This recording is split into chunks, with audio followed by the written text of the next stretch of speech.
One Piece is headed full speed into the craziest incident in the entire story, the God Valley incident, but behind the scenes, as we're waiting to get back to the current story of One Piece in the present day, a lot of us forget that some crazy stuff is also going down on Elbaf.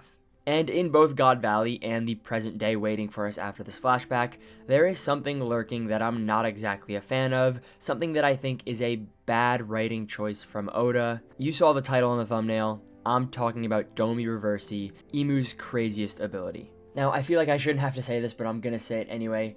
I love One Piece. This is not One Piece slander or One Piece hate. It is because I love this series so much and because it has changed my life with me making YouTube videos about it that I hold it to a very high standard. So when Oda does something like this that I'm not exactly a fan of or I think is not great for the story, I want to talk about it and shed some light on it and get some other opinions. So if you're interested in videos like this, make sure to subscribe and let me know what you think in the comments. Let's talk about Domi Reversi. Before I go into explaining why I think this is a bad move from Oda, I want to talk about some evidence as to why it is more important to the story than just some one-off ability that Imu used, and why it will probably be present in this flashback at God Valley. So, one thing that is for certain in my mind is that Imu will absolutely be on God Valley. Not only does Gabon recognize Imu's haki in the present day of Elbaf, but this island also ends up getting erased in one of the craziest incidents in One Piece history, with an insane amount of top tier characters present, as well as the Davy clan lineage. I think there's a 0% chance that Imu doesn't show up on Elbaf, especially when Imu is the main villain of the current Elbaf arc, and was also present in the beginning of this flashback with Rocks, and also probably had something to do with the murder of King Harold that we saw in the beginning of this flashback. Everything just points to Imu getting fleshed out as a villain during God Valley. So because Domi Reversi is probably going to happen during this flashback and have a huge impact on the story, I want to talk about why I'm not really a big fan. First, let's get the most annoying point, and probably the most refutable point out of the way, but I still think it's something worth mentioning. The power scaling of Domi Reversi is a little bit whack. Now, this isn't the biggest deal because One Piece power scaling isn't exactly the most consistent always, and also Imu is this larger than the story character who's poised to be the strongest character of all time, so having Imu be able to do all this crazy stuff isn't exactly out of the realm of possibility. So giving Imu this insane power that completely changes the power structure that we've previously known is not too out of whack, and it's kind of expected, but there are still some problems with this ability when it comes to power scaling.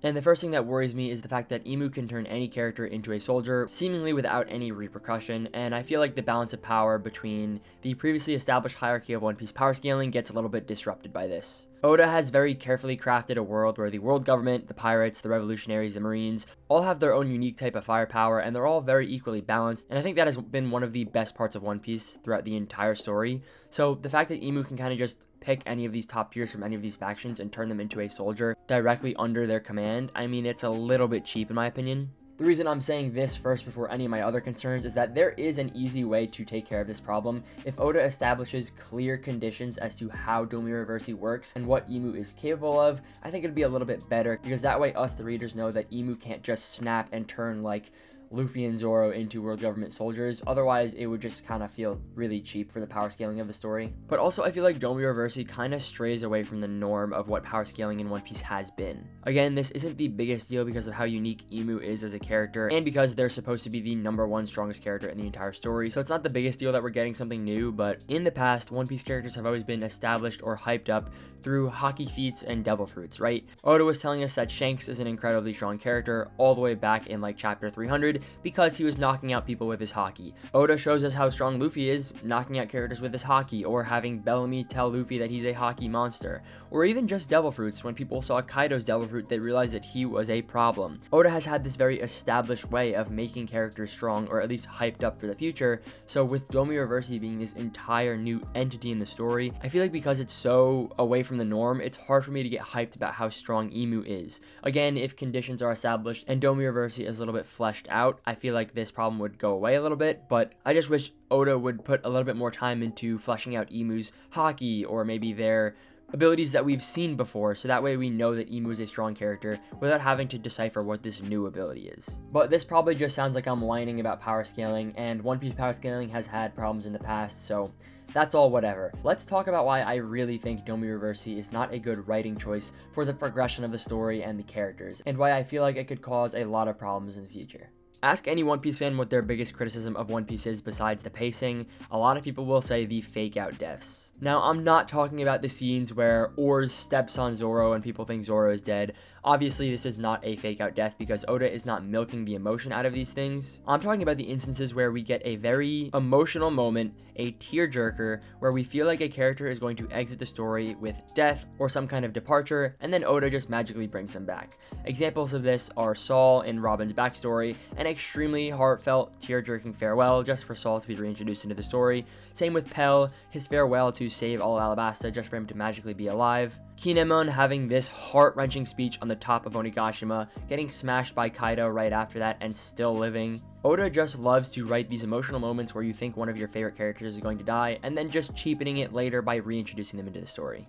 With Domi Reversi, this problem can go rampant. Look at Brogy's arm in the first use of Domi Reversi. It gets shot smooth off and then just regenerates the second he turns into a demon. Now, I have no problem with this specifically because, again, this wasn't really a fake out death and it was Oda just kind of showing us how the powers work. So this wasn't really a problem in itself, but it goes to show that Oda could kill off characters who have Domi Reversi active and just have them come back immediately into the story. For example, and I think this is unlikely, but I feel like it could be possible logistically, so I'm going to mention it.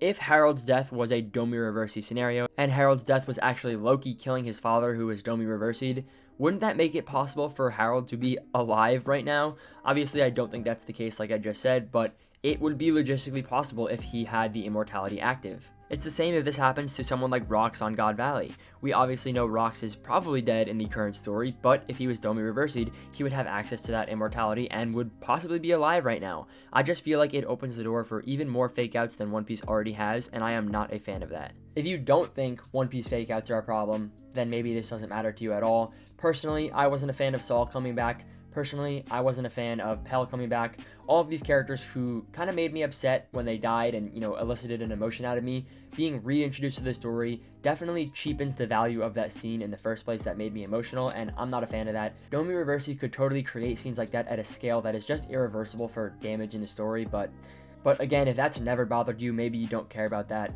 Let me talk about the number one biggest problem that I think Domi Reversi does for the story, a problem that I think could irreparably damage One Piece and what I've loved about it so far. The biggest problem with Domi Reversi that I picked up on the second it was introduced is that, in my opinion, it cheapens oppression and liberation, the core themes of One Piece, and the liberation of the world that we've been waiting for such a long time. Again, let me just mention before I get into this point, if Oda establishes conditions for Domi Reversi, this problem could be avoided, and we've already gotten a hint of that, where Dory and Bragi have to go and acknowledge that they are the kings of Elbaf for Domi Reversi to work on them. So if Imu has some plan to only Domi Reversi the kings of nations, or can only Domi Reversi on people that are directly under Imu, then I think that's fine.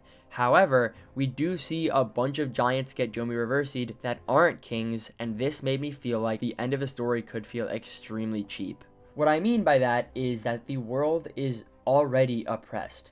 We see people across the One Piece globe suffering from living hells, being oppressed in so many different ways, and the cathartic moment at the end of the story where these characters are liberated is what One Piece is waiting for. It is going to be the grand ending of one of the greatest stories of all time. But if that oppression, that real problem, that problem that literally exists in the real world that is causing people to fly the Straw Hat banner in real life protests, is just cheapened to characters being turned into demons and directly controlled by this oppressive figure, it would just make me feel like wrong. It would make me feel like all of the build-up for all this oppression and all of these terrible things happening in the One Piece world that Luffy was supposed to go and fix when he liberates the world would just be almost too on the nose. I'm having a hard time putting it into words, but let me give you an analogy. The people of Wano were existing in a living hell under Kaido's oppressive regime. Can you imagine if instead of them just starving and not having access to clean water and having to work in weapons factories, which was very real issues that, were tugging at the heartstrings during Wano, can you imagine if instead they were just mind controlled by Kaido's dragon devil fruit somehow, and Luffy was liberating them by defeating Kaido, and then they all kind of just snap back to reality? Or if in Thriller Bark, the people who got their shadows stolen were also zombies and just listened to everything that Gekko Moria said, and when Luffy defeated Gekko Moria, they snapped back to reality. Do you see where I'm going with this? The oppression already established in One Piece is so deep, so real, and such an incredibly well-written problem that I feel like just likening it to demon possession and mind control really cheapens the issue that One Piece has flourished so incredibly well with. I'm not a fan if that's how the story ends. The oppression in One Piece really means something. Not to get too real, but I'm a white, upper middle class man who lives a very privileged life that I'm extremely blessed to have, so I'm maybe not the right person to say this, but I'm gonna say it anyway. The oppression in One Piece is real, and it's symbolic of stuff that is happening in the real world, and that is why it is such an incredible story, because it connects to the hearts of so many different people. And although One Piece has used its goofy fictional world as a vehicle to tell that story about the real world to the many fans it has, I feel like in this final moment, this final hour, when we tackle that issue at the very bottom, the very core of the story, this authoritarian oppression, I don't want Oda to use a vehicle to express that issue. I don't want him to cheapen it or mystify it or fantasize it with some devil fruit ability that people have trouble connecting with and empathizing with. The oppression in One Piece is so well written and so realistic when compared to our real world that I feel like it's important that Oda tackles this issue head on instead of using some kind of allegory or vehicle to write it. Again, it does feel weird for me to talk about oppression and how important it is in this story when I am a very privileged person again, but I feel like it needs to be said that One Piece is important and it really makes a difference in this world, and for Oda to write the end of the story that people are waiting for in this way that is hard to connect to, I just wouldn't like it. All of the scenes where people are oppressed, all of the scenes where crimes are happening, all of those people reacting to Vegapunk's speech, wondering about the fate of the world and if they will continue to be oppressed under the world government, it just makes all of those scenes nothing. I want Luffy's liberation of the world, whether he meant to do it or not, to be an act that is cathartic because of all the things that have been built up in One Piece for the last 25 years, not because Luffy undid some ability that was introduced in 2025 when the series has existed for almost 30 years now. It would just not make sense. Now, I know my complaining is sort of speculative. We have no proof that Oda is going to write the end of the story this way, and again, maybe if conditions are established for Domi Reversi and Imu can only use the ability on kings or people who directly serve under him, I wouldn't really have an issue with it. But I think the ability existing in One Piece in the first place is a huge danger to the writing of the story, and I honestly think the story would just be better without it, so I'm a little bit nervous to see the events of the God Valley incident and the murder of King Harold.